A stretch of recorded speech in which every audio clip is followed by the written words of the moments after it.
Hello, Malma Angeles. We're moving to the next stage of the pandemic. As the world resets to the new normal, we find ourselves seeking the balance, the right balance between health and livelihood, constantly adjusting the boundaries between liberty and responsibility. Here are tonight's news.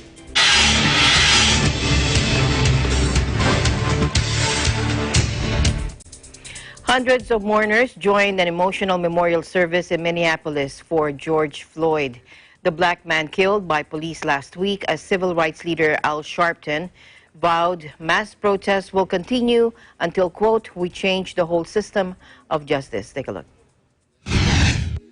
What happened to Floyd happens every day in this country, in education, in health services, and in every area of American life. It's time for us to stand up in George's name and say, get your knee off our necks.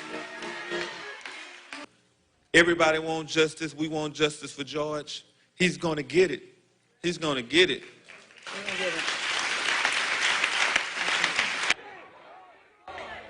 Members of Floyd's family were among several hundred people attending the North Central University service. Minneapolis Police Chief Medara Arradondo dropped to a knee as the hearse bearing Floyd's remains arrived for the service. Largely peaceful demonstrations took place later in cities from coast to coast. In New York, thousands marched over Brooklyn Bridge, while in Washington and Los Angeles, curfews were lifted and crowds reduced. The crowd stood in silence for 8 minutes and 46 seconds, the same length of time that Officer Derek Chauvin spent with his knee on Floyd's neck, a scene captured on video. Floyd's death has reignited long-felt anger over police killings of African Americans and unleashed a nationwide wave of civil unrest unlike any seen in the U.S. since Martin Luther King Jr.'s 1968 assassination. Meanwhile, New York's mayor was widely booed during a vigil for George Floyd, an unarmed African-American killed by police after the official defended heavy-handed policing of protesters defying the city's curfew. Hundreds of mourners jeered over Bill de Blasio's brief remarks at the Brooklyn service following a night in which video circulating online showed police officers using batons on peaceful demonstrators. Mayor de Blasio told reporters he had not seen the footage but defended how the curfew has been or was being enforced, saying that the NYPD had overall shown a lot of restraint. Take a look.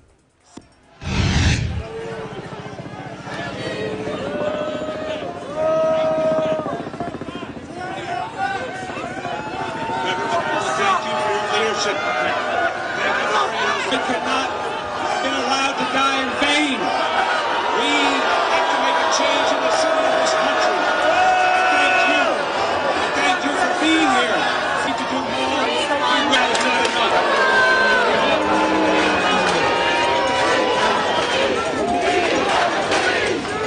Say his name. Say his name. Say his name. Meanwhile, U.S. Attorney General William Barr said he is confident that justice will be served in George Floyd's case, as today marks the first of several memorial services held across the country and while protests continue nationwide. FBI Director Christopher Wray calls for anarchists and other agitators to stop the violence. Take a look. The video of the police conduct in this episode, as I said before, is harrowing. When you watch it, and imagine that one of your own loved ones was being treated this way and begging for their lives, it is impossible for any normal human being not to be struck to the heart with horror. Today is a day of mourning, and the day is coming soon, I am confident, when justice will be served.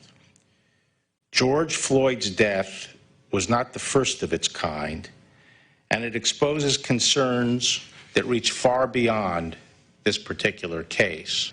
While the vast majority of police officers do their job bravely and righteously, it is undeniable that many African Americans lacked confidence in our American criminal justice system. This must change. Our Constitution mandates equal protection of the laws, and nothing less is acceptable. In recent days, the violence, threat to life, and destruction of property that we've seen in some parts of the country jeopardizes the rights and safety of all citizens, including peaceful demonstrators, and it has to stop. We're seeing people who are exploiting this situation to pursue violent extremist agendas, anarchists like Antifa and other agitators. U.S. Attorney General William Barr told reporters foreign government-backed manipulators were inflaming protests and that federal law enforcement had arrested 51 people involved in violence. Barr pointed to extremist agitators who are hijacking the protests to pursue their own separate and violent agenda. He also cited the leftist group Antifa, anarchists, and other unnamed groups. U.S. civil rights groups on Thursday filed a case suing President Trump after security forces fired pepper balls and smoke bombs to clear peaceful demonstrators outside the White House. Law enforcement officers forced protesters back before President Trump walked to a nearby church earlier for a photo op on Monday that divided the U.S. amid nationwide protests over police brutality. The American Civil Liberties Union and other groups accused the president and top officials of violating the constitutional rights of Black Lives Matter campaigners and individual protesters. Meanwhile, protesters marched through Sydney in solidarity with the Black Lives Matter protests in the U.S. and to stand against deaths in custody of Indigenous Australians in the country. Take a look. It is a worldwide movement. It is also like to send my dearest condolences to all our brothers and sisters fighting over in America right now. Black Lives is a worldwide movement. It is not just an American movement. There are black people dying in Australia just as much as there are black people dying in America right now. We're us as black people, and we can't breathe ourselves, let alone people not breathing in the hands of custody. We can't breathe here in our own country and be our own people. We still have to cater for every single police officer, and not a single police officer stood in solidarity with us. More than 1,000 people marched by the U.S. consulate in solidarity with American protesters and called on their own government to do more to stop the abuse of Aboriginal Australians. The attendees chanted George Floyd's name, the man who died after a white police officer knelt on his neck for nearly 9 minutes in the U.S. and also spoke about the ongoing inequality and high incarceration rates of First Nations people. An Australian court on Friday banned a Black Lives Matter protest in Sydney, backing government claims it could risk spreading the coronavirus. Up to 10,000 people are expected to march in Sydney on Saturday to express solidarity with U.S. protesters and demand an end to frequent Aboriginal deaths in custody in Australia. On the eve of the protest, the police, backed by prominent local conservative politicians, launched legal action to ban the rally on health grounds. And Justice Desmond Fagan agreed, ruling that the march should be prohibited because health concerns outweighed any deferment of the right to protest. In other news, Meghan Markle has paid a moving tribute to George Floyd, the unarmed black man whose death in police custody sparked nationwide protests, as she reflected on her own memories of racism when growing up in Los Angeles. Take a look. High school graduating class of 2020. For the past couple weeks, I've been planning on saying a few words to you for your graduation. And as we've all seen over the last week, what is happening in our country and in our state and in our hometown of LA has been absolutely devastating. And I wasn't sure what I could say to you. I wanted to say the right thing, and I was really nervous that I wouldn't, or that it would get picked apart. And I realized the only wrong thing to say is to say nothing. Because George Floyd's life mattered, and Breonna Taylor's life mattered, and Philando Castile's life mattered, and Tamir Rice's life mattered. And so did so many other people whose names we know and whose names we do not know. Stephon Clark, his life mattered. And I was thinking about this moment when I was a sophomore in high school. I was 15, and as you know, sophomore year is the year that we do volunteer work, which is a prerequisite for graduating. And I remember my teacher at the time, one of my teachers, Miss Palia, said to me before I was leaving for a day of volunteering, always remember to put others' needs above your own fears. And that has stuck with me through my entire life, and I have thought about it more in the last week than ever before. So the first thing I want to say to you is that I'm sorry. I am so sorry that you have to grow up in a world where this is still present. I was 11 or 12 years old when I was just about to start Immaculate Heart Middle School in the fall, and it was the LA riots, which was also triggered by a senseless act of racism. And I remember the curfew, and I remember rushing back home, and on that drive home, seeing ash fall from the sky and smelling the smoke and seeing the smoke billow out of buildings and seeing people run out of buildings carrying bags and looting. And I remember seeing men in the back of a van just holding guns and rifles. And I remember pulling up to the house and seeing the tree that had always been there completely charred. And those memories don't go away.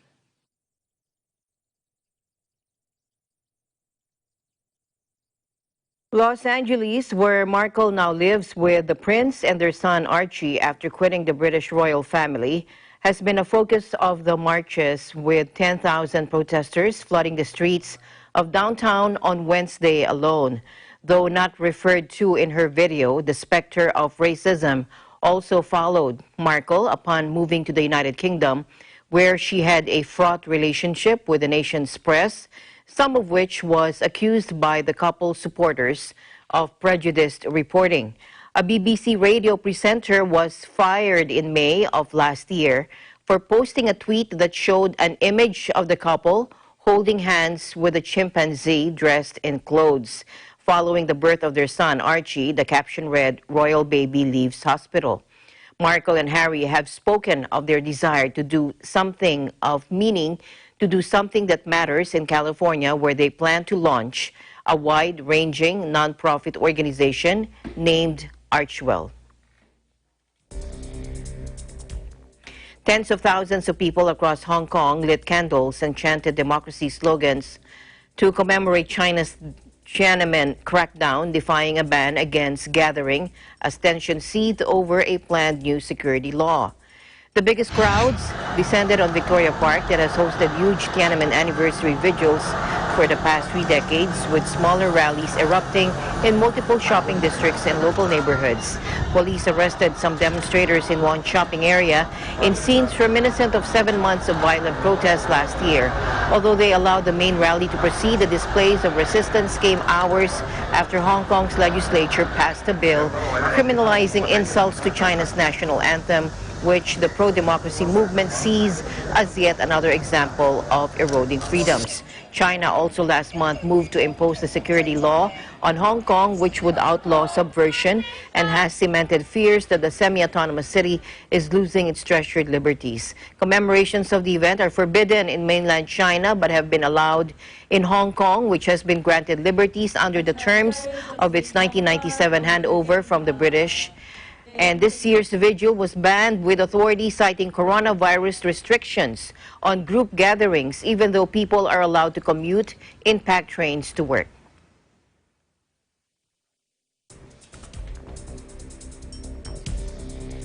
In other news, the Global Vaccine Summit hosted by the United Kingdom raised $8.8 billion from 32 donor governments and 12 foundations, corporations, and organizations.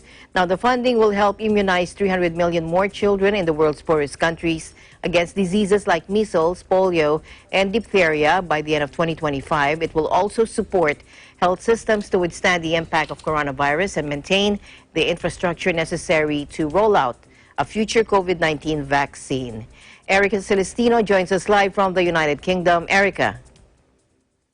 Hi, Alma. Hi, yes. Erica. So the latest news here are UK Prime Minister Boris Johnson hosted the Gavi Summit on Thursday, and actually he has announced that $8.8 billion were raised by the governments around the world for Global Vaccines Alliance Gavi to support the development and distribution of a potential COVID-19 vaccine. Let's listen in.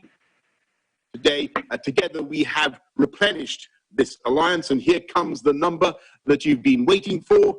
We have secured a fantastic. I get the scoop. I'm able to reveal it. I'm proud to say we have secured a fantastic $8.8 billion for Gavi's vital work over the next 5 years. So today, we make the choice to unite, to forge a path of global cooperation, and let us also renew our collective resolve to find that vaccine that can, in the end, who knows how soon it'll come, let's hope it comes as soon as possible, but in the end can defeat coronavirus. We now need the same spirit of collaboration and collective defense against the common enemy of disease. It will require a new international effort to cooperate on the surveillance and the sharing of information, data. Data is king, that can underpin a global alert system so we can rapidly identify any future outbreak. Target was $7.4 billion, but the international conference bid to provide vaccines at a much reduced cost to 300 million children worldwide over the next 5 years. More than 50 countries took part, as well as individuals such as billionaire philanthropist Bill Gates, whose foundation pledged $1.6 billion.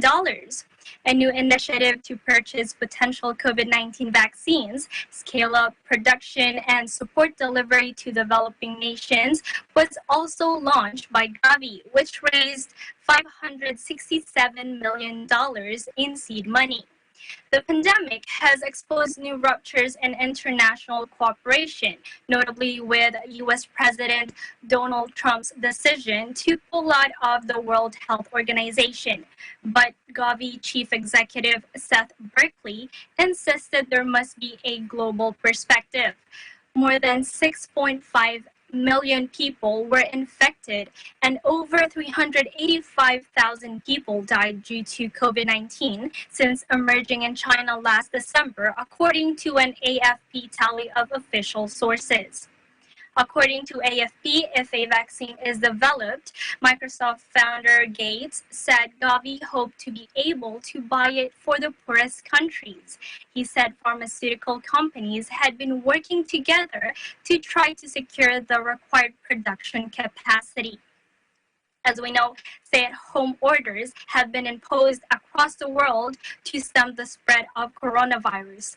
This causing huge economic disruption and the suspension of routine immunization programs for preventable diseases such as measles and polio. So according to AFP, the World Health Organization, UN Children's Agency UNICEF, and Gavi warned last month that vaccine services were disrupted in nearly 70 countries, affecting some 80 million children under the age of 1. Polio eradication drives were suspended in dozens of countries, while measles vaccination campaigns were also put on hold in 27 countries, according to UNICEF. Recent modeling from the London School of Hygiene and Tropical Medicine estimated that for every coronavirus death prevented by halting vaccination campaigns in Africa. Up to 140 people could die from vaccine-preventable diseases. Since it was formed in 2000, Gavi says it has helped to immunize more than 760 million children.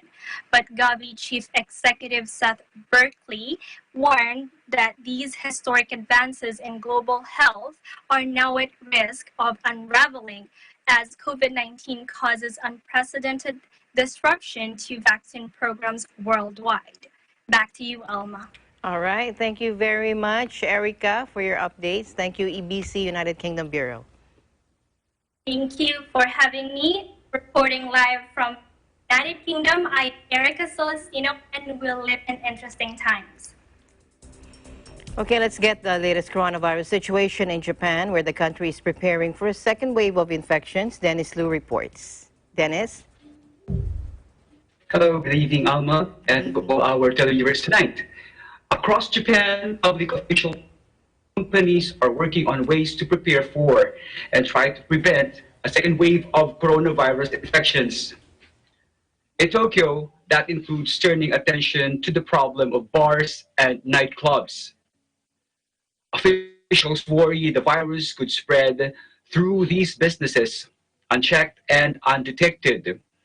Tokyo Governor Koike Yuriko said many of the recent cases are linked to nighttime activities in downtown club districts. We will patrol those areas and ask people to be cautious. Officials reported 20 new cases in the capital on Friday. Residents are under a special Tokyo alert, meant to urge caution following a recent spike in cases. Meanwhile, in business news, Alma, Japan's household spending recorded its worst drop in nearly 2 decades in April. Government data showed Friday as the world's third largest economy reels from the impact of the coronavirus pandemic. Spending fell 11.1% from a year earlier, with a sales tax hike last year adding to woes, according to data released by the Internal Affairs Ministry. The figure was largely in line with market expectations of a 12.75% drop and marked the 7th straight month of decline since the government hiked the sales tax in October. Chief Cabinet Secretary Yoshihide Suga told reporters at a regular briefing that the new coronavirus is having a serious impact on the economy, including spending by individuals. He said it is necessary to return to regular economic activities step by step while taking counter-infection measures, as businesses are trying to survive the current situation. The April drop was partly attributed to declines in spending on transport and telecommunications, as well as on leisure activities. It is the worst decline since comparable data became available in the year 2001. In sports, Tokyo will scrap events marking a year to go until the postponed 2020 Olympic Games. Organizers said Friday, citing the current economic situation caused by the coronavirus pandemic. The Games have been pushed back until July 23, 2021 because of the disease outbreak, though it remains unclear whether even that delay will be sufficient. Last year, the city and organizers held a series of events to mark the one-year countdown, including unveiling the newly designed medals. But given the global crisis, organizers ruled out a similar celebration. The latest reports come after Tokyo's governor confirmed the city and organizers are looking at ways to scale back next year's games. Japanese media said streamlining plans could involve cutting the number of spectators and reducing participation in the opening and closing ceremonies. The Yomiuri Shimbun Daily quoted an unnamed source as saying that everyone, including athletes, officials, and spectators, would be required to take a test for the virus.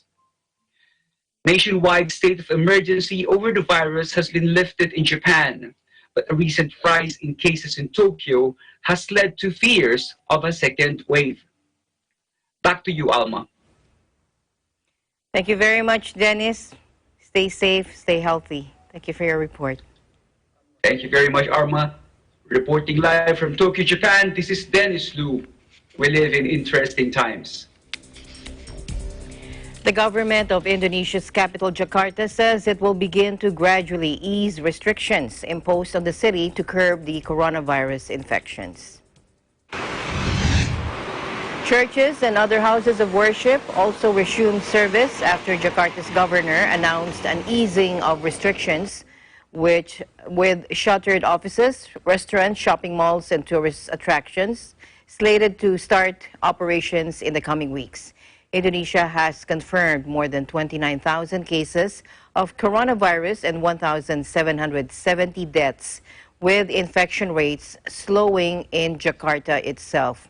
Workers in business offices will continue to be asked to wear masks and observe the rules of social distancing of at least 1 meter as part of infection prevention measures.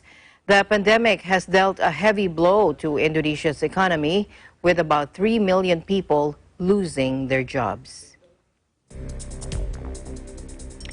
Meanwhile, Senegal said it would ease an anti-coronavirus curfew and lift restrictions on intercity travel following 2 nights of protests marked by violence and more than 200 arrests.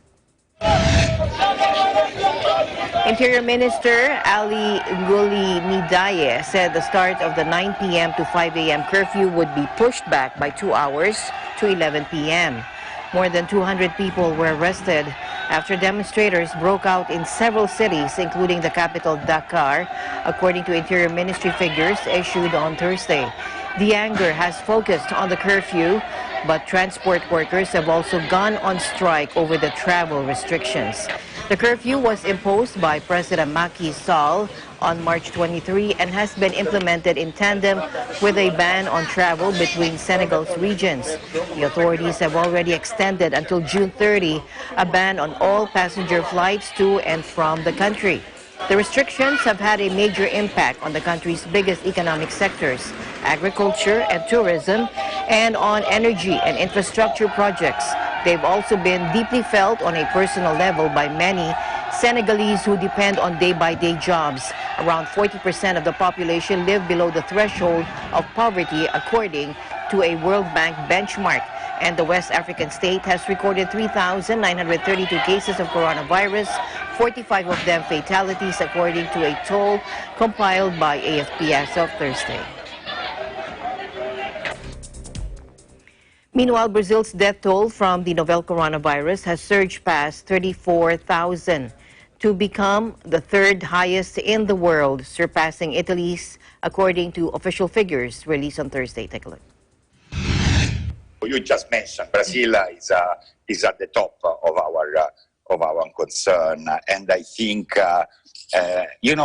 sometimes now to be a Red Crosser in this period is very difficult because we thought that was difficult only during wartime, in conflict time. We not to be political and to maintain neutrality.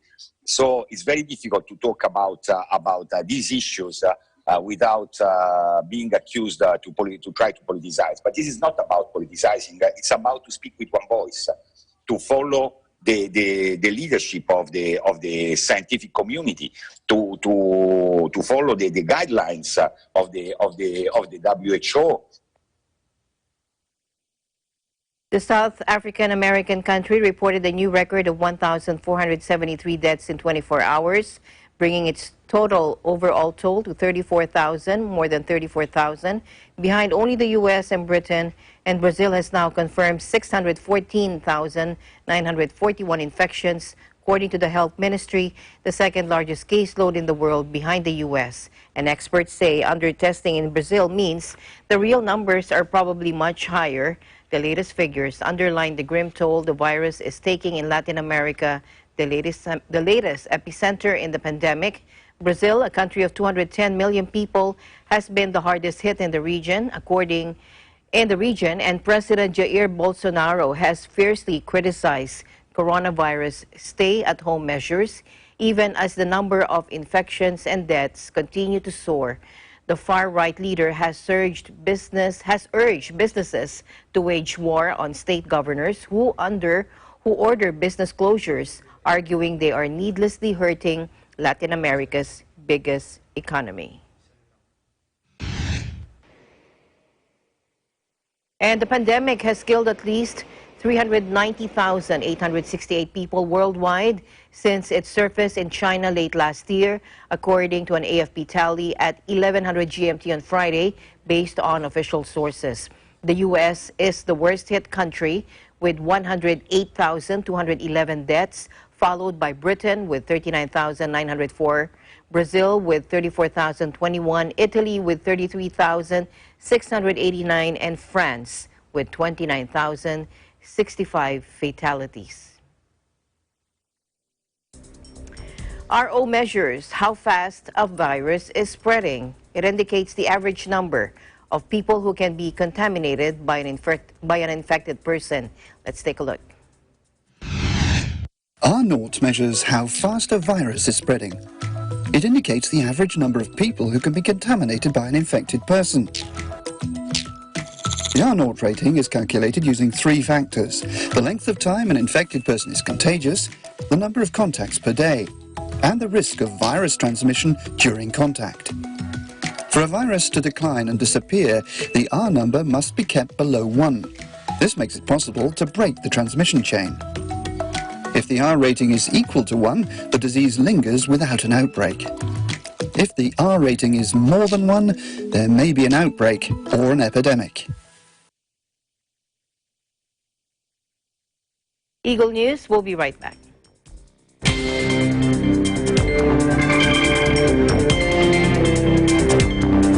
Mula noon hanggang ngayon, gabay natin ang MTRCB ratings sa matalino at responsableng panonood.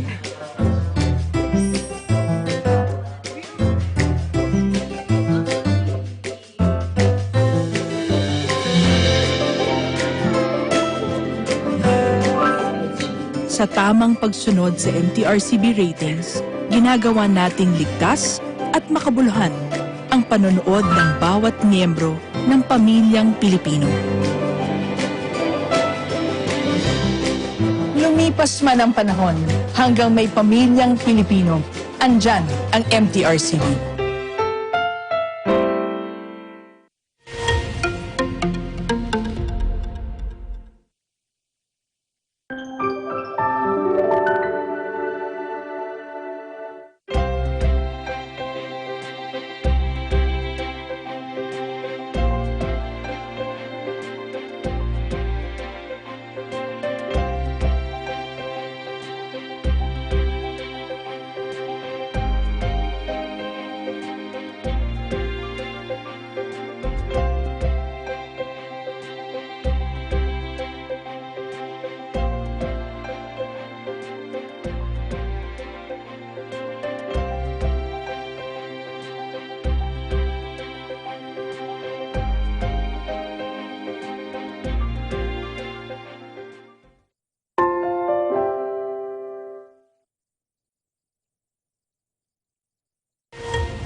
Landmarks, Linggo, alas 6 hanggang alas 7 ng gabi.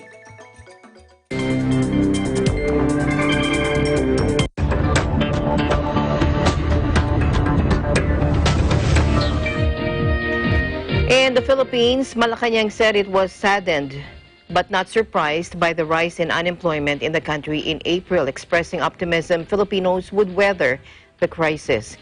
In a statement, presidential spokesperson Harry Roque said the unemployment rate, which according to the Philippine Statistics Authority was a record high 17.7% 2 months ago, or equivalent to 7.3 unemployed Filipinos, was an obvious effect of the economic shutdown when the entire Luzon area was in an enhanced community quarantine where most businesses were closed and many people were out of work and stayed at home. He also said the government has assisted affected workers with various forms of subsidies. The National Economic and Development Authority, or NEDA, he said, is also preparing a comprehensive set of priority policies and strategies for production sectors, which include agriculture and fishery, industry, services, and tourism, to enable the economy to recover and transition to the new normal. A resiliency program, such as but not limited to active labor market programs, job matching, and skills upgrading, is likewise being prepared to help insulate, he said, our people from future similar crises. He also said our nation is composed of resilient and hardworking people and will stand united to weather this health crisis, and together, he said, will heal and recover as one. The Department of Labor and Employment has expressed optimism the labor market would recover with the resumption of some economic activities amid the COVID-19 pandemic.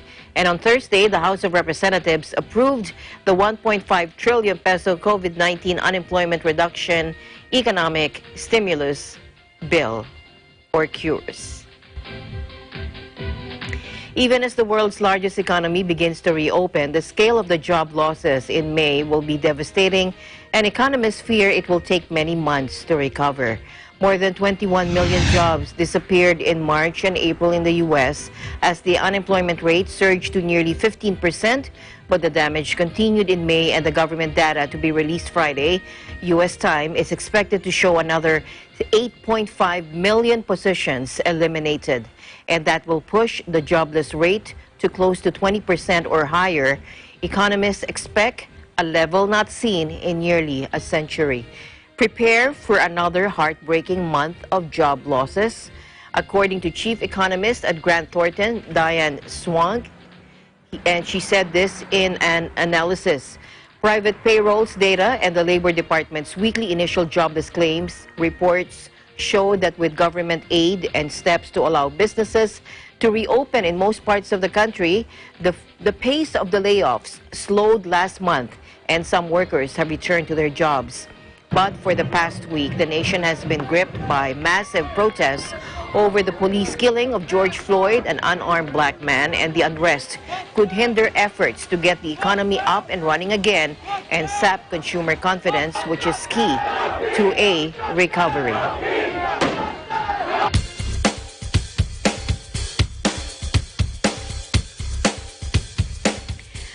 A scurrying robot dog named K9 dispenses hand sanitizer to curious children and wary shoppers. One of the more unexpected measures Thai malls are taking as the kingdom relaxes virus restrictions. Take a look.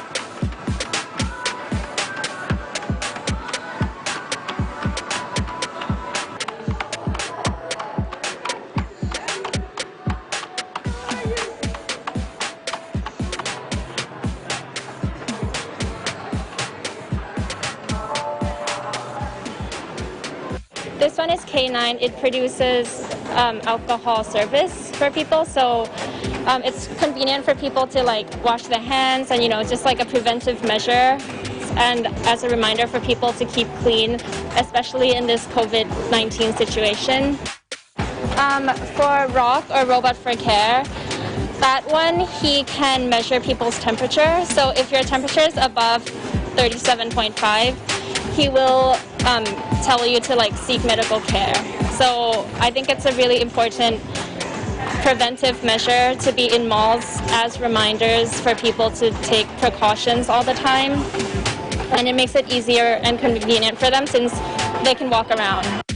You can avoid physical contact with these robots. You can interact less with people. So it's sort of like assisting people in everyday life, where social distancing is something that we need to keep in mind of all the time.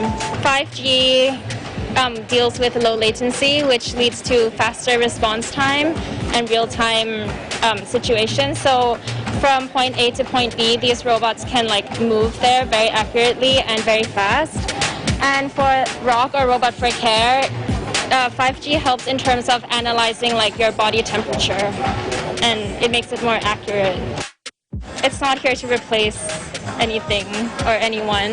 It's more here to like help people. So yes, new normal as in it may provide more convenience and more productivity efficiency in that sense.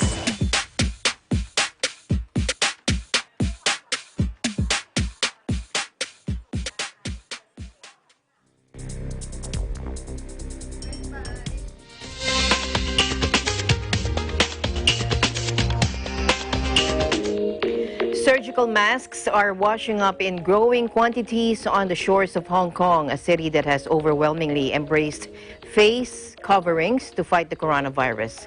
Conservationists say the masks are adding to already alarmingly high levels of plastic waste in the waters around the finance hub. Take a look.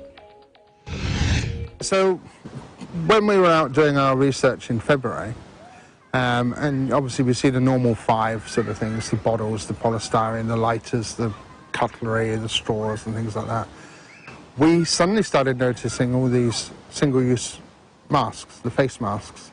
And what was interesting was that was about 6 to 8 weeks after the sort of mass introduction of face masks to the public.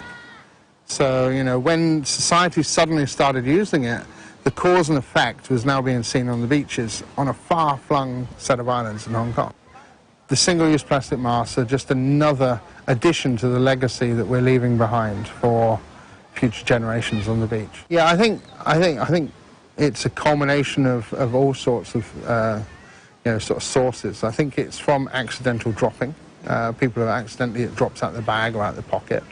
Then there's the people who just discard it, or it blows off. You know, they're sort of having something to eat on a ferry or something, and they take it off and put it on the seat next to them. The wind blows and it's gone, and then they're like, and that's another one into the water. Yeah, it wasn't. I never seen on those marks. It's just like throwing on somewhere and hanging on the tree.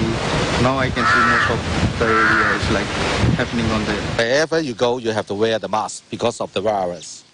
Yeah, and of course, when you go to the outside or the country park, if there's not so cloudy, I will take off my mask as well. This is what I do. This is the thing, right? Shortly before the global pandemic struck, the Hong Kong-based environmental NGO launched a year-long study looking at marine debris and microplastics found on one of the city's more remote and uninhabited islands. The 5 most commonly found items were bottles, polystyrene packaging, lighters, disposable cutlery, and straws. And now, masks are floating onto beaches and shorelines during a recent visit. Conservationists counted and removed 70 masks from a 100-meter stretch of beach. A week later, another 30 masks had washed up. Hong Kong's 7.5 million inhabitants produce 6 million tons of waste each year, only around 30% of it recycled even before the coronavirus emerged.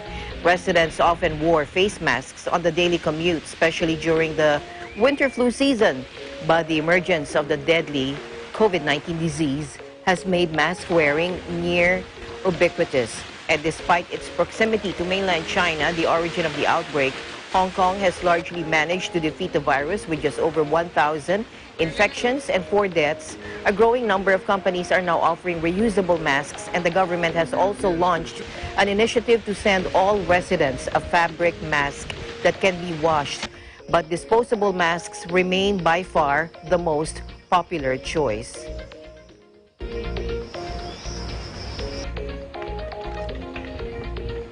And take a look. Houses and small buildings collapse into the sea in a landslide in the Crackdown area of Alta in northern Norway. A cabin and some smaller buildings were also destroyed.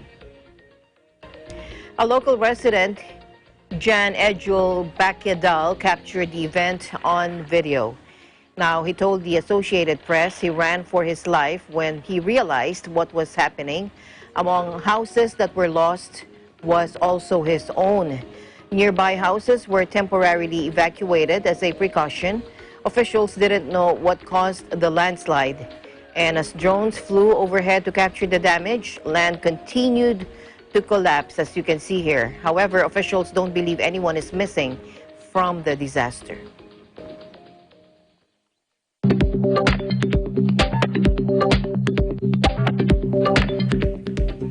For Generation Z in their teens and nearly 20s, the COVID-19 pandemic has been a defining experience.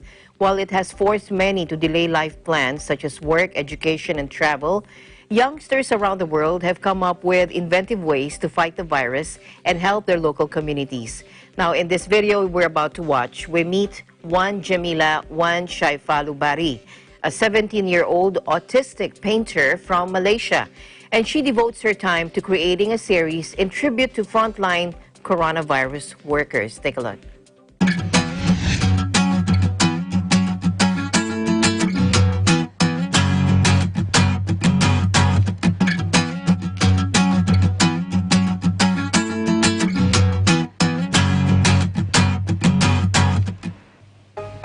My name is Wan Jamila, known as Jamila. I am 17 years old and will be 18 in June 2020. I live in Shah Alam, Selangor, Malaysia. I do a lot of coronavirus paintings during the pandemic for awareness. I compile all the stories I saw in the daily news regarding coronavirus. So, I draw all the frontliners and the statistics into my paintings. Then, coronavirus is dangerous, and I have more free time at home and I can do a lot of paintings regarding what I learned during the pandemic. I feel sad that I cannot do things like before, but I learned the new normal life. Social distancing, wash hands, wear masks. Think small. I communicate through sketches to express my feelings and to show my mother what I do at school. Art has helped some youngsters overcome the confines of lockdown and health conditions while living in small apartments. Wan Jamila Wan Shaiful Bari is a 17-year-old autistic painter from Malaysia, and she devotes her time to creating her Our Hero series in tribute to frontline workers, better known under the name Art Jamila. The teen proudly showed one of her canvases depicting people dressed in blue with big dark eyes, looking worried above their masks. And one of her works was selected for a health ministry awareness campaign. Art Jamila was born in 2002 in Selangor, Malaysia, and she started drawing as a tool for communication in 2006 at the age of 4 and became an artist at 14 years old in 2017. Her creativity and talent outshines all limitations. At a very young age, she has achieved many accolades. Her stories have appeared in 202 media coverage nationally and internationally.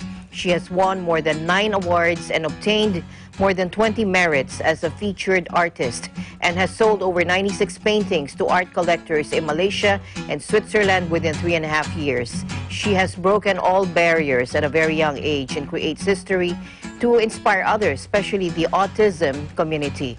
Art Jamila has proven that autism comes with remarkable abilities. Apart from her extraordinary gift, she carries many positive traits of autism. She has terrific memories and passions. She lives in the moment and is not tied to social expectations. She has exceptional personalities and a unique biography for the next generations. And a cafe in Kuala Lumpur is baking cakes made to recreate toilet paper rolls.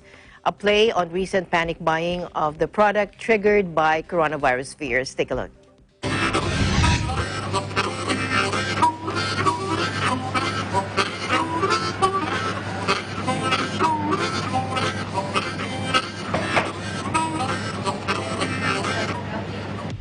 My creation is called toilet paper roll cake, and it's made of chocolate.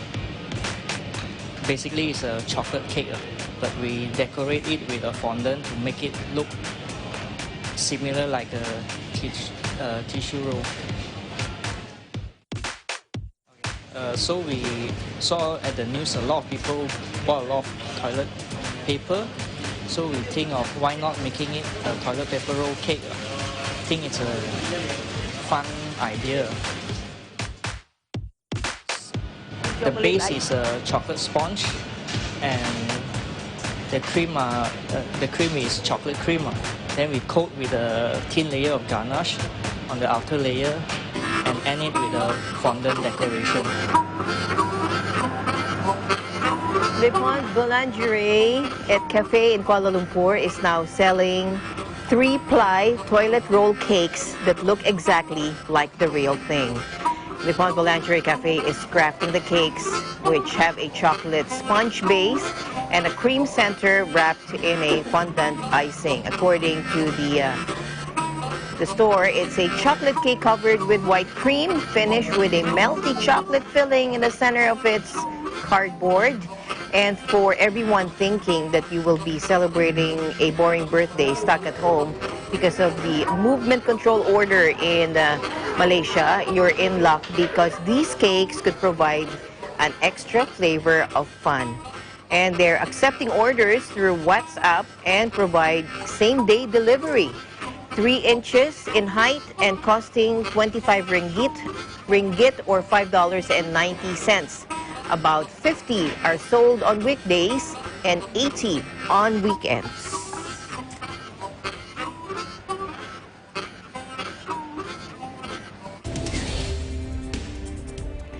In time of physical and emotional distance, we give importance to the unsung service delivered by our frontliners.